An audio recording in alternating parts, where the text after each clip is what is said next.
బాపట్ల జిల్లా చీరాలలో కేంద్ర మంత్రి ధర్మేంద్ర ప్రధాన్ రాజీనామా చేయాలని, నీట్ పరీక్ష లీకేజ్ వీరులను అరెస్ట్ చేయాలని, జంతర్ మంతర్ వద్ద ధర్నా చేస్తున్న విద్యార్థులపై అమానుషమైన లాఠీచార్జ్ చేయడాన్ని తీవ్రంగా ఖండిస్తున్నామని, ఇందులో భాగంగా దేశ రాష్ట్ర వ్యాప్తంగా పాఠశాలలు, కళాశాలల బంద్ చేస్తున్నట్లు ప్రకటించి సిపిఎం, కాంగ్రెస్, ఎస్ఎఫ్ఐ నాయకులు ధర్నా కార్యక్రమం నిర్వహించారు. ఈ కార్యక్రమంలో సిపిఎం నాయకులు వసంతరావు, బాబురావు, కాంగ్రెస్ పార్టీ నాయకులు మల్లెల బుల్లిబాబు, చుండేరి వాసు, రెహమాన్, ఎస్ఎఫ్ఐ నాయకులు పాల్గొన్నారు.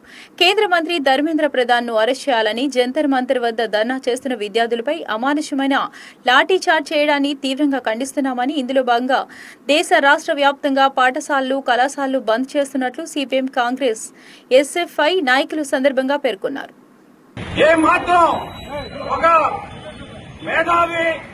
వాంఛుక్ అనేటటువంటి ఒక అవార్డు గ్రహీత స్వచ్ఛందంగా వచ్చి ఈ రాజకీయ పార్టీ నాయకులు ఈ మేనమేషాలు లెక్కేస్తా ఉన్నారు. ఈ 140 కోట్ల జనాభా రేపు ఏమైంది?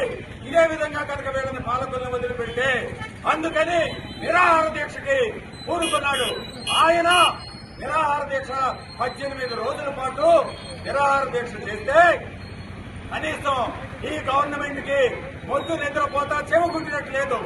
చివరిలో ఆయన ఆరోగ్యం క్షీణిస్తా దేశవ్యాప్తంగా కూడా రాజకీయాలకు అతీతంగా, పార్టీలకు అతీతంగా ఊవెత్తున ఉద్యమం రాబోతుంది అని తెలుసుకుని 18వ రోజు అప్పుడు ఆయన ఆరోగ్యం క్షీణిస్తుంది అని హాస్పిటల్కి తరలించారు బలవంతంగా.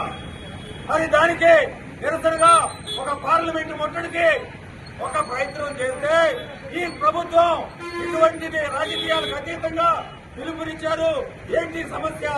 అప్పుడైనా సరే చర్చలకు రావాల్సింది గవర్నమెంట్. చర్చలకు రాకపోగా ఎక్కడికక్కడ ఆపేసి బందులు చేసి, అరెస్టులు చేసి, లాఠీ చార్జి విచక్షణ రహితంగా లాఠీ చార్జ్ చేశారు. ఆడపిల్లలనే చూడకుండా, స్టూడెంట్స్ అనే చూడకోకుండా ఇష్టారాజ్యంగా అణిచివేయాలని చూశారు. దేశవ్యాప్తంగా కూడా నువ్వు నరేంద్ర మోడీ గారు నువ్వు ఎంత అణిచివేయాలని చూస్తే దేశంలో అంత పెద్దరిల్లేటటువంటి అవకాశం ఉంది. ఈ రోజు నువ్వు కొన్ని ప్రాంతాలకు పరిమితం అయితే నార్త్ ఇండియా లేదు, సౌత్ ఇండియా లేదు, కులం లేదు, మతం లేదు, అందరూ కూడా దీనికి స్వచ్ఛందంగా మద్దతు ఇస్తున్నారు. అందులో భాగంగా ఈ రోజు విద్యా సంస్థలు బంద్ చేసి చీరాలలో కూడా కాంగ్రెస్ పార్టీ కావచ్చు, మిత్రపక్షాలు కావచ్చు, అన్ని కూడా మద్దతు ఇచ్చి ప్రభుత్వానికి వ్యతిరేకంగా నిరసనగా కేంద్ర విద్యాశాఖ మంత్రి వెంటనే రాజీనామా చేసి బాధ్యులైనటువంటి వారిని శిక్షించే వరకు భవిష్యత్తులో కూడా ఇటువంటి లీకులు జరగకుండా మరి కట్టడి చేయడం కోసం దేశవ్యాప్తంగా కులాలకి, మతాలకి అతీతంగా ఒక పిలుపునిచ్చారు. కాబట్టి అందరూ కూడా కార్మికులు, కమ్యూనిస్టులు, కాంగ్రెస్ పార్టీ, ప్రజా సంఘాలు అందరూ కూడా ముక్త కంఠంతో ఖండిస్తున్నాం. ఈ యొక్క ఇప్పుడే